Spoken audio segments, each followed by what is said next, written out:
મહાકુંભ પહોંચ્યા વડાપ્રધાન મોદી પવિત્ર સંગમમાં કર્યું સ્નાન સીએમ યોગી પણ સાથે હાજર વડાપ્રધાન નરેન્દ્ર મોદી આજે પ્રયાગરાજમાં મહાકુંભની મુલાકાત લીધી જ્યાં તેમણે પવિત્ર સંગમ સ્થાન ખાતે સ્નાન કર્યા બાદ આસ્થાની ડૂબકી લગાવી હતી તેમની સાથે આ સમયે મુખ્યમંત્રી યોગી આદિત્યનાથ પણ હાજર હતા પીએમ મોદીના પ્રયાગરાજ પ્રવાસને લઈને સુરક્ષાની કડક વ્યવસ્થા કરવામાં આવી છે માહિતી અનુસાર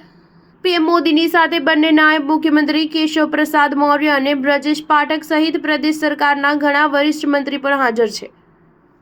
વડાપ્રધાન મોદીએ પ્રયાગરાજના ત્રિવેણી સંગમમાં ડૂબકી લગાવી હતી આ અવસરે પીએમ મોદીએ ભગવાન રંગના વસ્ત્રો પહેર્યા હતા તેમના ગળા અને હાથમાં રુદ્રાક્ષની માળા હતી તેમણે મંત્રોચ્ચાર સાથે સંગમમાં ડૂબકી લગાવી હતી 13 જાન્યુઆરીથી શરૂ થયેલા મહાકુંભમાં અત્યાર સુધી 14 કરોડથી વધુ શ્રદ્ધાળુઓ પવિત્ર ડૂબકી લગાવી ચૂક્યા છે જેમાં કેન્દ્રીય ગૃહમંત્રી અમિત શાહ રક્ષા મંત્રી રાજનાથસિંહ કેન્દ્રીય મંત્રી કિરેન રિજિજુ યુપીના પૂર્વ સીએમ અખિલેશ યાદવ અને ઉત્તર પ્રદેશના મુખ્યમંત્રી યોગી આદિત્યનાથ સહિત તમામ મોટા નામ પણ સામેલ છે આ સિવાય ઘણા દેશોના પ્રતિનિધિ પણ મહાકુંભમાં ડૂબકી લગાવી ચૂક્યા છે સ્ટાર ન્યૂઝ 7 હંમેશા સચ્ચાઈની સાથે